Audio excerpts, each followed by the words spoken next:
Perwakilan Presiden Rusia Vladimir Putin, Presiden Tiongkok Xi Jinping, dan Presiden Pakistan Asif Ali Zardari secara resmi mengajukan resolusi bersama kepada Dewan Keamanan Perserikatan Bangsa-Bangsa, DKPBB, terkait perang Iran-Israel.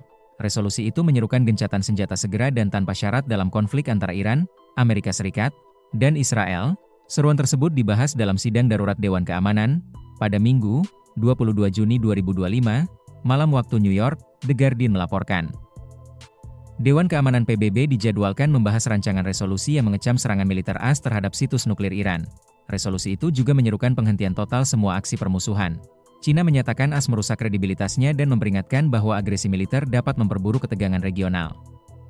Rusia mengecam operasi udara AS Israel terhadap Fordow, Natanz, dan Isfahan sebagai pelanggaran hukum internasional dan provokasi berbahaya, dikutip dari Time. Pakistan bergabung dalam dukungan resolusi dan menyebut konflik itu sebagai ancaman terhadap keamanan global. Sementara itu, Sekretaris Jenderal PBB Antonio Guterres memperingatkan bahwa konflik ini bisa menciptakan spiraling konflik dengan dampak parah terhadap jalur pelayaran energi dan perdamaian global. Kendati begitu, Amerika Serikat kemungkinan besar akan memveto resolusi tersebut. AS tampaknya bakal berasalan kalau Israel memiliki hak membela diri dan menyasar fasilitas nuklir Iran yang dianggap melanggar kesepakatan internasional. Hindustan Times melaporkan, Iran sendiri mengancam akan mengambil semua opsi terbuka jika serangan militer berlanjut. Kondisi regional ini memicu kekhawatiran global, pasokan minyak dunia terancam. Harga Brent naik hampir 8% dalam seminggu dan banyak negara khawatir konflik bakal melebar menjadi krisis internasional. PBB, negara-negara Eropa, dan Jepang menyerukan penyelesaian lewat diplomasi sebelum konflik berubah jadi perang luas yang sulit dikendalikan. Dirangkum dari laporan terbaru Al Jazeera, berikut ini peristiwa terbaru perang Iran-Israel, hari ini, Senin, 23 Juni 2025 sedih. Trump singgung pergantian rezim Iran usai serangan AS ke situs nuklir. Presiden AS Donald Trump mengisyaratkan kemungkinan perubahan rezim di Iran. Pernyataan itu muncul sehari setelah AS melancarkan serangan ke fasilitas nuklir Iran. Dalam unggahan di media sosial, Trump menulis, "Jika rezim Iran saat ini tidak mampu membuat Iran hebat lagi, mengapa tidak akan ada?" Pergantian rezim, Pentagon mengonfirmasi telah meluncurkan pesawat pengebom siluman B-2 dari wilayah Amerika Serikat. Pesawat-pesawat itu menargetkan 3 lokasi nuklir Iran, Fordow, Natanz, dan Isfahan. Total, 14 bom penghancur bunker dijatuhkan bersama sekitar 75 rudal berpemandu presisi. Serangan tersebut merupakan bagian dari respons AS atas eskalasi konflik dengan Teheran.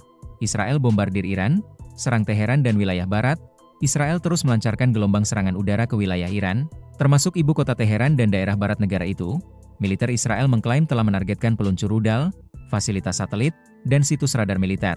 Serangan ini berlangsung setelah Iran meluncurkan rudal balasan ke wilayah Israel. Iran luncurkan rudal balasan, puluhan orang terluka di Tel Aviv. Iran belum merilis laporan resmi mengenai kerusakan di fasilitas nuklirnya akibat serangan AS. Teheran telah meluncurkan rentetan rudal balasan ke Israel. Serangan itu melukai puluhan orang dan meratakan sejumlah bangunan di Tel Aviv. Otoritas Israel masih menilai kerusakan dan jumlah korban secara keseluruhan. DKPBB bahas gencatan senjata. Rusia, Tiongkok desak pemungutan suara. Dewan Keamanan Perserikatan Bangsa-Bangsa telah mengadakan pertemuan darurat membahas konflik Iran-Israel. Dalam sesi tersebut, Tiongkok, Rusia, dan Pakistan menyerukan pemungutan suara atas rancangan resolusi gencatan senjata. Mereka menekankan pentingnya penghentian kekerasan dan deeskalasi segera. Resolusi ini membutuhkan dukungan dari 9 negara anggota dan tanpa veto dari anggota tetap. Serangan Israel ke Gaza tewaskan 37 warga Palestina, termasuk pencari bantuan. Israel melanjutkan serangan udaranya ke jalur Gaza di tengah konflik yang meluas. Sedikitnya 37 warga Palestina dilaporkan tewas pada Minggu, menurut sumber medis di wilayah tersebut. 8 dari korban tewas adalah warga sipil yang sedang mencari bantuan makanan. Situasi kemanusiaan di Gaza terus memburuk seiring dengan serangan intensif dari militer Israel. Download Tribun X sekarang, menghadirkan lokal menjadi Indonesia.